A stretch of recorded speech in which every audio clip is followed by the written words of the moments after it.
सदियों से हमें बताया गया था कि फोनीशियन एक शुद्ध जाति थे, कनानी वंशज, जिन्होंने अपनी संस्कृति को समुद्र पार फैलाया।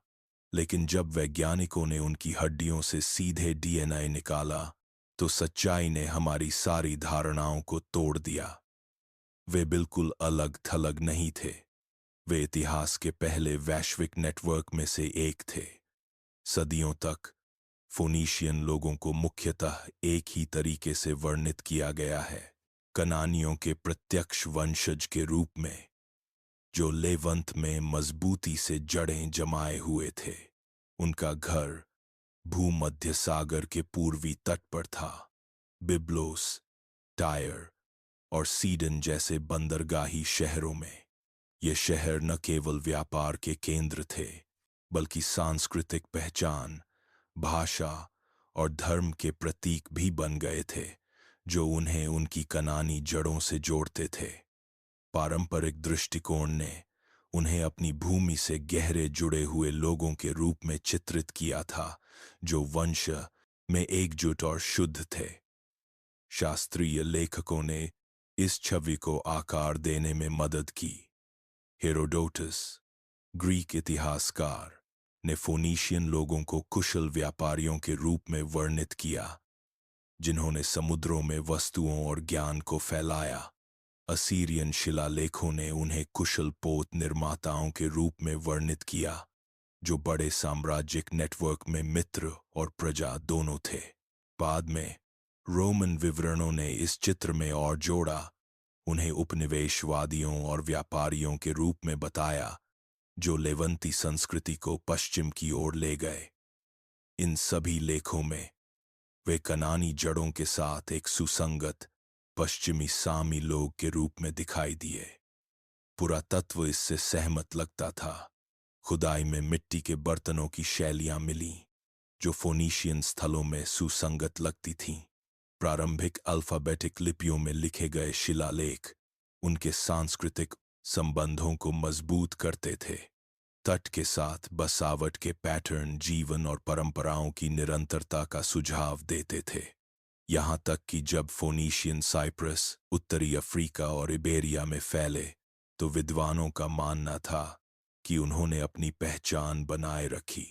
वे कांच, बैंगनी रंग और धातुओं जैसी वस्तुओं के निर्यातक के रूप में देखे गए, लेकिन ऐसे लोगों के रूप में नहीं जिन्होंने बाहरी लोगों से बहुत कुछ अवशोषित किया हो। आधुनिक आनुवंशिक अध्ययन इसका समर्थन करते लगते थे। कम से कम हाल तक आज की लेबनानी आबादी के विश्लेषण, विशेष रूप से तटीय क्षेत्रों के लोगों में प्राचीन लेवंती समूहों के साथ उच्च स्तर की निरंतरता दिखाई दी। इस साक्ष्य ने इस विचार का समर्थन किया कि फोनीशियन वंश हजारों वर्षों तक स्थिर रहा था, बिना अधिक बाहरी प्रभाव के पीढ़ियों से गुजरता रहा। यह लंबे समय से चली आ रही कथा सरल और विश्वसनीय थी। फोनीशियन स्थानीय लेवंती लोग थे, जिन्होंने अपनी रक्त रेखा को बरकरार रखते हुए अपनी संस्कृति को बाहर की ओर फैलाया। यह सांस्कृतिक प्रभाव की कहानी थी, आनुवंशिक परिवर्तन की नहीं। लेकिन क्या होगा अगर फोनीशियन वे नहीं थे जो हमने सोचा था? लंबे समय तक इतिहासकारों का मानना था कि उन्होंने रहस्य को सुलझा लिया है। फिर भी उनके प्राचीन शहरों की मिट्टी के नीचे सत्य की एक और परत इंतजार कर रही थी। हजारों साल तक संरक्षित हड्डियों में एक रिकॉर्ड था, जो कोई मिट्टी का टुकड़ा या शिलालेख प्रकट नहीं कर सकता था, क्योंकि जब वैज्ञानिकों ने फोनीशियन हड्डियों से डीएनए निकाला, तो परिणामों ने भूमध्य सागर की पूरी कहानी को फाड़ दिया। मोड़ प्राचीन डीएनए अनुसंधान के उदय के साथ आया। दशकों तक प्राचीन हड्डियों से आनुवंशिक सामग्री निकालना लगभग असंभव था। आधुनिक हैंडलिंग से संदूषण और समय के साथ डीएनए का क्षरण विश्वसनीय परिणामों को दुर्लभ बनाता था। लेकिन पिछले 2 दशकों में नई तकनीकों ने सब कुछ बदल दिया है। अब शोधकर्ता स्वच्छ कमरे के वातावरण में काम करते हैं, जहां आधुनिक डीएनए का सबसे छोटा कण भी फिल्टर हो जाता है। वे उन्नत अनुक्रमण उपकरणों का उपयोग करते हैं जो छोटे टुकड़ों से पूरे जीनोम का पुनर्निर्माण कर सकते हैं। इसने उन्हें अतीत को उस तरीके से देखने की अनुमति दी है जो पहले अकल्पनीय था। फोनीशियन इस नए विज्ञान के लिए एक प्रमुख लक्ष्य बन गए। नाविकों और उपनिवेशवादियों के रूप में उनकी प्रतिष्ठा ने उन्हें प्रवासन और सांस्कृतिक संपर्क के बारे में विचारों का परीक्षण करने के लिए एक आदर्श मामला बनाया। एक अनुसंधान टीम ने कुछ सबसे महत्वपूर्ण फोनीशियन स्थलों से कंकाल के अवशेष एकत्र किए। आधुनिक लेबनान में बिब्लोस, टायर और सीडन, साथ ही वर्तमान ट्यूनीशिया में कार्थेज। ये अवशेष लगभग 1500 ईसा पूर्व से 200 सी तक के थे, जो 1000 से अधिक वर्षों के इतिहास को कवर करते थे। रेडियोकार्बन डेटिंग ने उम्र की पुष्टि की, ये सुनिश्चित करते हुए कि नमूने वास्तविक फोनीशियन समय सीमा को दर्शाते हैं। वैज्ञानिकों ने हाई कवरेज सीक्वेंसिंग का उपयोग किया, जिसका अर्थ है कि वे केवल छोटे डीएनए टुकड़ों को नहीं देख रहे थे, बल्कि विश्वसनीय आनुवंशिक प्रोफाइल बना रहे थे। उन्होंने पितृवंश को ट्रैक करने के लिए वाई क्रोमोसोम मार्करों का विश्लेषण किया, मातृ रेखाओं का पता लगाने के लिए माइटोकॉन्ड्रियल डीएनए (mtDNA) और वंश और मिश्रण की व्यापक तस्वीर प्राप्त करने के लिए ऑटोसोमल डीएनए का। इन आनुवंशिक मार्करों में से प्रत्येक ने अतीत में एक अलग खिड़की की पेशकश की। ऑटोसोमल डीएनए विशेष रूप से ने इस बात का सबसे पूरा अवलोकन दिया कि समय के साथ जनसंख्या कैसे मिश्रित हुई। इस डेटा की तुलना फिर अन्य प्राचीन समूहों की आनुवंशिक जानकारी से की गई। लेवंती जनसंख्या, अनातोलियन, उत्तरी अफ्रीकी, इबेरियन, ग्रीक और निकट पूर्वी लोग। तुलना ने निरंतरता के साथ साथ विदेशी प्रभावों का पता लगाना संभव बनाया। जो उभरा वह अलगाव की एक सरल कहानी नहीं थी, बल्कि कुछ कहीं अधिक जटिल था। यह केवल पुरातत्व नहीं है, यह अतीत की रक्तधारा में समय यात्रा करने जैसा है। पहली बार वैज्ञानिक सांस्कृतिक कलाकृतियों से परे देख सकते थे और जैविक रिकॉर्ड में झांक सकते थे। डीएनए ने अपनी खुद की कहानी बताई, जो कभी कभी पुरातत्व और ग्रंथों से सहमत थी, लेकिन अक्सर उनका खंडन करती थी। और उन जीनोमों ने जो प्रकट किया वह लेवंत से कहीं ज्यादा दूर तक जाता था। जब फोनीशियन डीएनए की तुलना अन्य प्राचीन आबादी के साथ की गई, तो परिणामों ने एक तस्वीर चित्रित की जो सरल से बहुत दूर थी। पहला आश्चर्य यह था कि जबकि फोनीशियन अपनी कनानी जड़ों के अनुरूप मजबूत लेवंती वंश रखते थे, यह कहानी का केवल एक हिस्सा था। औसतन उनके वंश का लगभग 10 से 15% अनातोलिया, आधुनिक तुर्की के क्षेत्र से जुड़ा हुआ था। इसने उत्तर से एक स्थिर प्रभाव दिखाया जो पूर्वी भूमध्य सागर में बार बार संपर्क और अंतर्विवाह का सुझाव देता था। दूसरा संकेत और भी अधिक चौंकाने वाला था। नमूनों में लगभग 8 से 12% वंश उत्तरी अफ्रीका की ओर इशारा करता था। इसका अर्थ था कि फोनीशियन समुदाय न केवल कार्थेज के माध्यम से बाद में अफ्रीका में अपनी संस्कृति निर्यात कर रहे थे, बल्कि इतिहासकारों की अपेक्षा से कहीं पहले से ही अफ्रीकी आबादी के साथ मिश्रण कर रहे थे। लेवंत की हड्डियों में उत्तरी अफ्रीकी वंश की उपस्थिति ने दिखाया कि लोग न कि केवल वस्तुएं समुद्र के पार आगे पीछे यात्रा कर रहे थे। इबेरियन और एशियन वंश के छोटे लेकिन पहचाने जाने योग्य निशान भी थे। कुछ व्यक्तियों में ऐसे संकेत थे जो उन्हें स्पेन और ग्रीक द्वीपों की आबादी से जोड़ते थे। ये प्रभावशाली नहीं थे, लेकिन उनकी उपस्थिति ने स्पष्ट किया कि लंबी दूरी के संबंध पहले से ही फोनीशियन जीन पूल को आकार दे रहे थे। सबसे आश्चर्यजनक बात यह थी कि कुछ नमूनों में स्टेप वंश के संकेत दिखे। इस प्रकार का डीएनए आमतौर पर मध्य यूरेशिया से आंदोलनों से जुड़ता है, जो पहले के प्रवासन में पश्चिम की ओर ले जाया गया था। फोनीशियन अवशेषों में इसकी उपस्थिति ने सुझाया कि उनके नेटवर्क उनके तत्काल पड़ोसियों से कहीं दूर तक फैले हुए थे, यहां तक कि अधिक दूर के क्षेत्रों से भी धागे खींचते थे। कुल मिलाकर आनुवंशिक डेटा ने एक बात स्पष्ट की, फोनीशियन अलग थलग लोग नहीं थे। वे भूमध्य सागर में आंदोलन के निरंतर प्रवाह का हिस्सा थे। जहाज न केवल शराब, धातु और बैंगनी रंग ले जाते थे, बल्कि नए परिवार, अंतर्विवाह और वंश भी ले जाते थे, जो बंदरगाहों और उपनिवेशों में मिल जाते थे। यह तस्वीर बदलती है कि हम फोनीशियन को कैसे देखते हैं। लंबे समय तक उन्हें एक स्थिर लेवंती समूह के रूप में कल्पना की गई थी, जो आनुवंशिक रूप से शुद्ध रहते हुए अपनी संस्कृति को बाहर की ओर फैलाते थे। लेकिन डीएनए कुछ ऐसा दिखाता है जो एक जीवित नेटवर्क के करीब है। हर शहर एक हब था, नाविकों, व्यापारियों, प्रवासियों और यहां तक कि युद्ध के कैदियों के माध्यम से नई वंशावली खींचता था। उनका समाज न केवल व्यापार पर, बल्कि समुद्रों और तटों के पार लोगों के प्रसार पर निर्मित था। फोनीशियन एक सीलबंद जार नहीं थे, वे एक मिक्सिंग बाउल थे। उनके जीनोम में प्रकट विविधता हमें दिखाती है कि प्राचीन भूमध्य सागर में पहचान कभी भी सरल या स्थिर नहीं थी।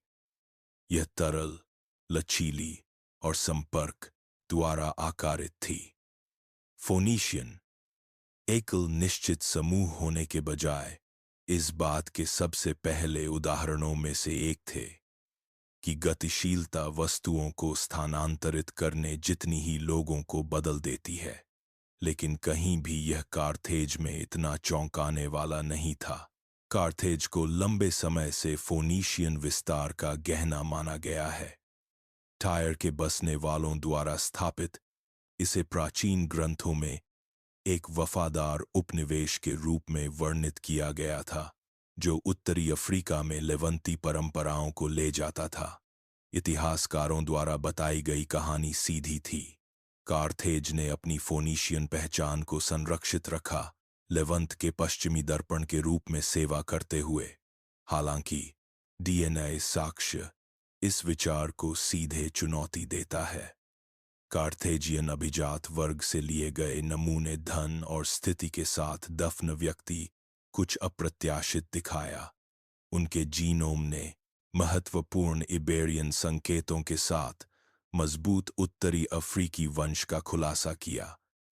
यह केवल एक निशान नहीं था, बल्कि उनकी आनुवंशिक प्रोफाइल की एक केंद्रीय विशेषता थी।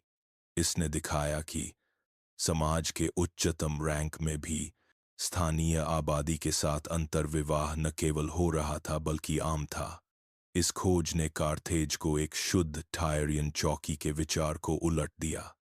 इसके बजाय यह एक शहर था जो पहले से ही गहराई से मिश्रित था, जो अपने अफ्रीकी वातावरण और समुद्र के पार अपने पश्चिमी पड़ोसियों द्वारा आकारित था। इबेरियन प्रभाव विशेष रूप से चौंकाने वाला था, क्योंकि यह इतिहासकारों की धारणा से कहीं पहले दिखाई दिया था। इसने सुझाया कि फोनीशियन नेटवर्क शुरुआत से ही उत्तरी अफ्रीका और इबेरिया को जोड़ रहे थे। परिवार और वंश दोनों दिशाओं में पश्चिमी भूमध्य सागर में घूम रहे थे। अभिजात वर्गीय दफनाओं में इन संकेतों की उपस्थिति हमें स्थिति के बारे में भी कुछ बताती है। अंतर्विवाह निचले वर्गों या विदेशी बसने वालों तक सीमित नहीं था। यह कार्थेज के उदय के लिए केंद्रीय था। स्थानीय उत्तरी अफ्रीकी और इबेरियन को बाहर नहीं रखा गया था। वे शासक मंडल का हिस्सा बन गए। एक नया समाज बनाने के लिए फोनीशियन बसने वालों के साथ मिलकर यह हमारी कार्थेज की समझ को नया आकार देता है। फोनीशियन मातृभूमि की दूर की शाखा होने के बजाय यह अपने अधिकार में एक नया केंद्र था, मिश्रण से जन्मा। इसकी संस्कृति, राजनीति और शक्ति न केवल लेवंती परंपराओं से बल्कि अफ्रीकी और इबेरियन जड़ों से भी जुड़ी थी। इसने कार्थेज को एक उपनिवेश से अधिक बनाया। यह एक चौराहा था। कार्थेज केवल फोनीशियन नहीं था, यह पहले से ही अफ्रीकी और इबेरियन भी था। इसका फोनीशियन विस्तार को हम कैसे देखते हैं, इस पर बड़ा प्रभाव है। उपनिवेश टायर या सीडन के सीलबंद विस्तार नहीं थे। वे गतिशील स्थान थे जहां विभिन्न लोग एक साथ आते थे, अक्सर समाज के उच्चतम स्तरों पर। पश्चिम में फोनीशियन विरासत अलगाव पर नहीं, एकीकरण पर बनी थी, और लेवंत में वापस बंदरगाह उतने शुद्ध नहीं थे जितना हमने सोचा था। बिब्लोस, टायर और सीडन फोनीशियन दुनिया के दिल थे। ये बंदरगाह लेवंती तट पर बैठे थे और भूमि और समुद्र के बीच प्रवेश द्वार के रूप में काम करते थे। सदियों तक उन्हें शुद्ध लेवंती शहरों के रूप में वर्णित किया गया था, जो अपनी कनानी वंशावली से गहराई से जुड़े थे। डीएनए साक्ष्य ने पुष्टि की कि गहरी लेवंती जुड़ें वहां थीं, लेकिन इसने कुछ और भी दिखाया। स्थानीय वंश के साथ अनातोलियन और उत्तरी अफ्रीकी डीएनए के धागे थे, जो साबित करते थे कि लोग लगातार आ रहे थे और इन शहरों में मिल रहे थे। कारण स्पष्ट हो जाता है जब हम बंदरगाहों को केवल व्यापारिक स्टेशन नहीं बल्कि लोगों के मिलने की जगह के रूप में सोचते हैं। जहाज अनातोलिया, मिस्र, उत्तरी अफ्रीका, साइप्रस और उससे आगे से आते थे। वे वस्तुओं को ले जाते थे, लेकिन वे नाविकों, प्रवासियों और परिवारों को भी ले जाते थे, जो कभी कभी रुक जाते थे। परिणाम एक आनुवंशिक हस्ताक्षर था जो व्यापक भूमध्य सागर की गतिविधि को दर्शाता था। अंतर्देशीय क्षेत्रों के साथ अंतर चौंकाने वाला है। अभिजात वर्ग जो तट से दूर रहते थे, कृषि केंद्रों या किलेबंद कस्बों में बाहरी डीएनए के कम प्रमाण दिखाते थे। उनका जीवन खेती और भूमि स्वामित्व के आसपास संरचित था, समुद्री व्यापार के नहीं। इसका अर्थ था कि उनकी आनुवंशिक प्रोफाइल अधिक स्थिर और कम मिश्रित रही। अंतर तट की भूमिका को परिवर्तन के सच्चे इंजन के रूप में उजागर करता है। यह बंदरगाहों में था कि विचार, वस्तुएं और लोग एक साथ आते थे, सांस्कृतिक और आनुवंशिक विविधता का निर्माण करते हुए, जो फोनीशियन लोगों की परिभाषा थी। पुरातात्विक खोजें इस तस्वीर के साथ तालमेल बिठाती हैं। बिब्लोस, टायर और सीडन में स्थानीय उत्पादों के साथ साथ विदेशी कलाकृतियां दिखाई देती हैं, यह दिखाते हुए कि बाहरी लोग केवल गुजर नहीं रहे थे बल्कि अपनी छाप छोड़ रहे थे। अब डीएनए पुष्टि करता है कि ये छापें पारिवारिक वंशावली तक भी फैली थीं। फोनीशियन तट व्यापारियों, सैनिकों और परिवारों का एक घूमता दरवाजा था। यह नया साक्ष्य फोनीशियन पहचान के पुराने दृष्टिकोण को चुनौती देता है, जो कुछ शुद्ध लेवंती और अपरिवर्तनीय था। इसके बजाय ये शहर गतिशील थे, समुद्र के पार से लोगों को अवशोषित करते हुए। पहचान केवल विरासत में नहीं मिली, यह संपर्क के माध्यम से निर्मित हुई। यह हमें फोनीशियन पहचान के विचार पर ही पुनर्विचार करने को मजबूर करता है। फोनीशियन कहानी अक्सर भूमध्य सागर में वस्तुओं के फैलने की कहानी के रूप में बताई गई है। वे धातु, कांच, शराब और अपना प्रसिद्ध बैंगनी रंग नए बाजारों में ले गए, लेकिन डीएनए दिखाता है कि वास्तविक कहानी इससे आगे जाती है। वस्तुओं के साथ फोनीशियन लोगों को भी स्थानांतरित करते थे बसने वाले, सैनिक, कारीगर और परिवार, जिन्होंने उन जगहों की आबादी को आकार दिया जहां वे पहुंचे। पुरातत्व का अनुमान है कि फोनीशियन ने 300 से अधिक उपनिवेश स्थापित किए, छोटे व्यापारिक चौकियों से लेकर बड़े किलेबंद शहरों तक। इनमें से प्रत्येक संपर्क का एक नया बिंदु बन गया। स्थानीय लोगों को आकर्षित करता और उन्हें फोनीशियन बसने वालों के साथ मिलाता। हलचल भरे बंदरगाहों में अंतर्विवाह आम था। व्यापारियों का स्थानीय लोगों से विवाह करना या स्थानीय परिवारों का फोनीशियन समुदायों में एकीकृत होना असामान्य नहीं था। ये संघ गठबंधन सुरक्षित करने में मदद करते थे और उपनिवेशों को उनके मेजबान क्षेत्रों में स्थापित करते थे। युद्ध और उपनिवेशीकरण ने भी एक भूमिका निभाई।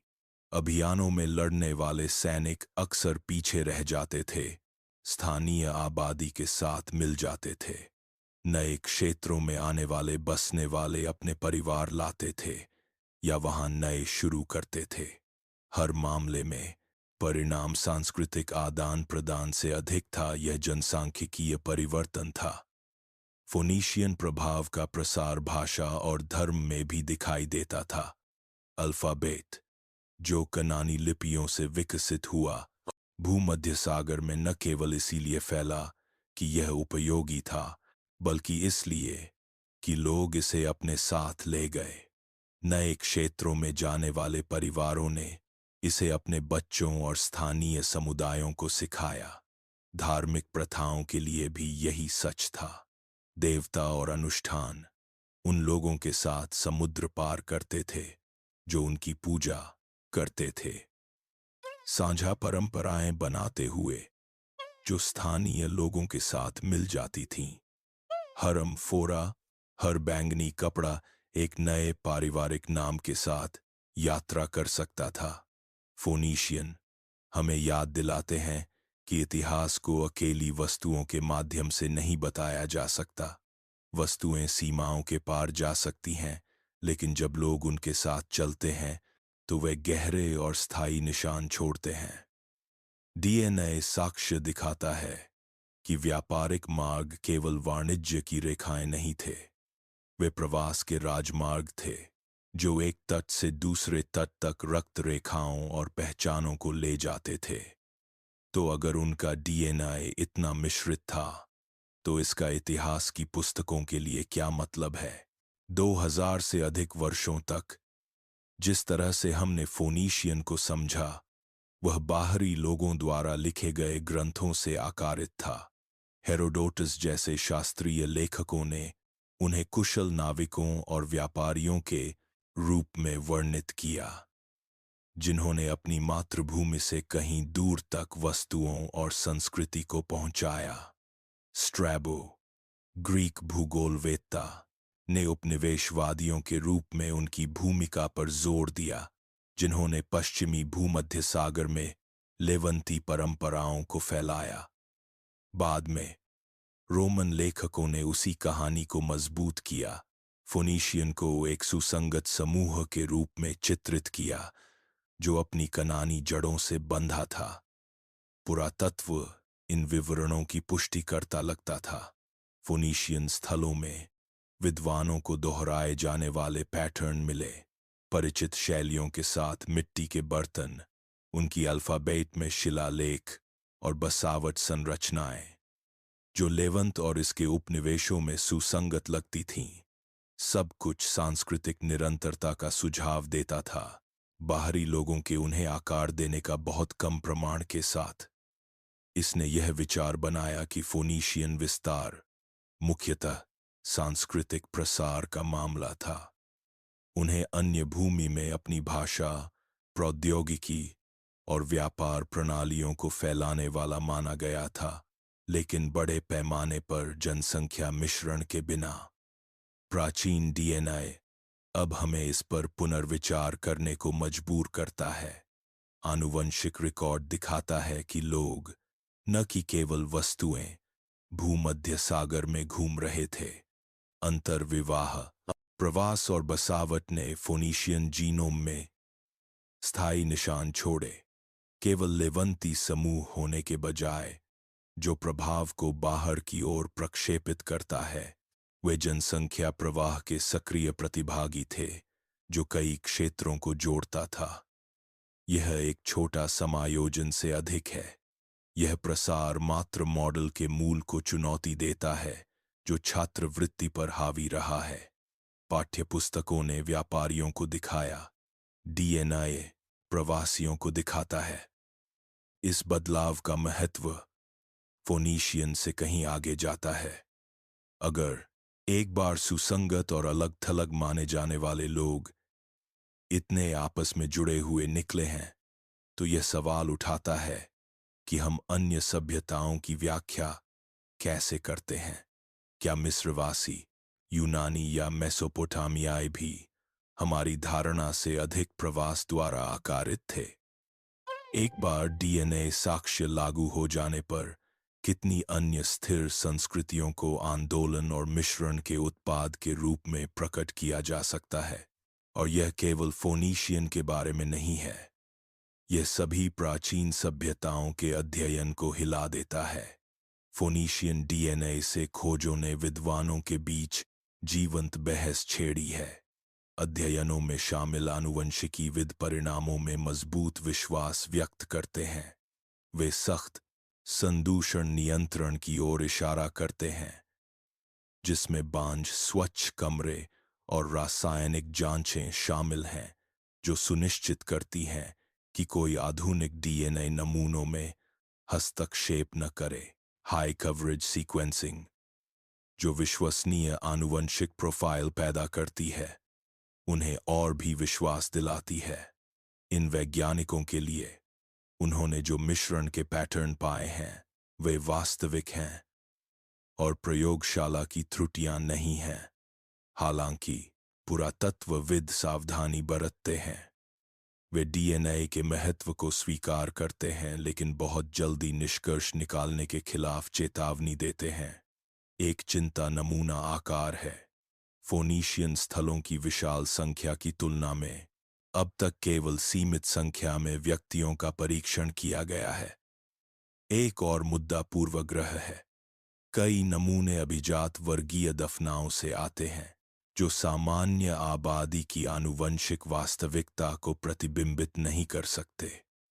अगर धनी लोग बाहरी लोगों के साथ अंतर्विवाह की अधिक संभावना रखते थे, तो उनका डीएनए आम लोगों की तुलना में मिश्रण की मात्रा को बढ़ा चढ़ाकर पेशर तमरोग कारण की दूराभास कारने जोने कारण के साथ कर सकता है। इतिहासकार चर्चा में एक और परत जोड़ते हैं। उनके लिए डीएनए एक शक्तिशाली नया उपकरण है, लेकिन यह अकेले खड़ा नहीं हो सकता। प्राचीन दुनिया में पहचान, भाषा, धर्म, राजनीति और पारिस्थितिकी से उतनी ही आकारित थी जितनी आनुवंशिकी से। उदाहरण के लिए, एक समुदाय बिना अधिक फोनीशियन वंश के फोनीशियन लेखन और धार्मिक अनुष्ठान अपना सकता है। फोनीशियन होने का क्या अर्थ था, इसे पूरी तरह समझने के लिए आनुवंशिक खोजों को सांस्कृतिक और ऐतिहासिक साक्ष्य के साथ जोड़ना होगा। यह अंतःविषयक दृष्टिकोण वहां है जहां भविष्य निहित है। आनुवंशिकी, पुरातत्व, भाषा विज्ञान और पर्यावरणीय अध्ययन को एक साथ लाकर विद्वान अतीत की एक पूर्ण और अधिक सूक्ष्म तस्वीर का निर्माण कर सकते हैं। फोनीशियन केवल शुरुआत है। उनके डीएनए ने नए प्रश्नों का दरवाजा खोला है, लेकिन उनके उत्तर देने के लिए क्षेत्रों में सहयोग की आवश्यकता होगी। विज्ञान दरवाजा खोल सकता है, लेकिन इतिहास तय करता है कि हम उसमें कैसे कदम रखते हैं। बहसें दिखाती हैं कि कहानी अभी भी लिखी जा रही है। डीएनए आश्चर्यजनक अंतर्दृष्टि प्रदान करता है, लेकिन हम उनकी व्याख्या कैसे करते हैं, यह आने वाले वर्षों के लिए हमारे द्वारा बताए जाने वाले इतिहास को आकार देगा। और दरवाजा अभी खुलना शुरू हो रहा है। डीएनए परिणाम हमें फोनीशियन को पूरी तरह से नए तरीके से देखने को प्रेरित करते हैं। सदियों तक उन्हें व्यापारियों और नाविकों के रूप में वर्णित किया गया, जो आनुवंशिक रूप से स्थिर रहते हुए लेवंती संस्कृति को बाहर की ओर फैलाते थे। लेकिन साक्ष्य कुछ बहुत गहरा दिखाता है। फोनीशियन केवल व्यापारी नहीं थे, वे वैश्वीकरण के सबसे पहले उदाहरणों में से एक थे। उनकी दुनिया नेटवर्क पर निर्मित थी जो कई क्षेत्रों को जोड़ती थी, और उन दुनिया नेटवर्क पर निर्मित थी कनेक्शन ने उन्हें फिर से आकार दिया कि वे कौन थे। इस संदर्भ में पहचान निश्चित नहीं थी। यह शुद्ध लेवंती या शुद्ध कनानी होने का मामला नहीं था। इसके बजाय यह तरल थी, बाहरी लोगों के साथ निरंतर संपर्क द्वारा आकारित। टायर में एक फोनीशियन परिवार लेवंती और अनातोलियन वंश ले जा सकता था। कार्थेज में दूसरा उत्तरी अफ्रीका और इबेरिया तक जड़ों का पता लगा सकता था। फिर भी दोनों फोनीशियन थे। भाषा, व्यापारिक प्रथाओं और साझा अनुष्ठानों द्वारा एकजुट। यह दिखाता है कि संस्कृति और पहचान को बनाए रखा जा सकता है, भले ही वंश बदलती और मिलती रहे। व्यापारिक मार्ग जो कांच के बर्तन, बैंगनी रंग और धातु ले जाते थे, वे लोगों को भी ले जाते थे। उनके साथ जीन, नए पारिवारिक संबंध और नई जीवन शैलियां आईं। फोनीशियन के समुद्री राजमार्ग केवल आर्थिक नहीं थे, वे जैविक और सांस्कृतिक भी थे। यह बताता है कि उनके बल्ले थे। फोनीशियन के समुद्री राजमार्ग डियेना में अनातोलिया, उत्तरी अफ्रीका, इबेरिया और यहाँ तक कि स्टेप के निशान क्यों शामिल हैं। हर धागा आंदोलन, विवाह या बसावट की एक मानवीय कहानी का प्रतिनिधित्व करता है। यह सबक फोनीशियन से आगे जाता है। लंबे समय तक इतिहासकारों ने कई प्राचीन सभ्यताओं को मानो वे बंद प्रणालियां हों इस तरह माना है। मिस्रवासियों, यूनानियों और मेसोपोटामियाइयों को अक्सर स्थिर कोर वाली संस्कृतियों के रूप में वर्णित किया जाता है, कभी कभी बाहरी लोगों से प्रभावित लेकिन ज्यादातर आत्मनिर्भर।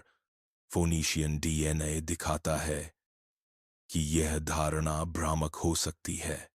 अगर एक बार सुसंगत मानी जाने वाली लोग इतनी आपस में जुड़ी निकली हैं, तो अन्य सभ्यताओं को भी आनुवंशिकी के साथ फिर से जांचने की जरूरत हो सकती है। अतीत पारंपरिक तस्वीर के सुझाव से कहीं अधिक वैश्विक, तरल और गतिशील हो सकता है। फोनीशियन हमें दिखाते हैं कि पहचान कभी शुद्ध नहीं थी, यह हमेशा जुड़ी हुई थी। फोनीशियन की कहानी हमें सिखाती है कि प्रवास, मिश्रण और साझा यात्राएं अपवाद नहीं थीं, वे नियम थे। उनकी विरासत हमें याद दिलाती है कि संस्कृतियां अलगाव में नहीं बल्कि जुड़ाव में सबसे मजबूत बढ़ती हैं।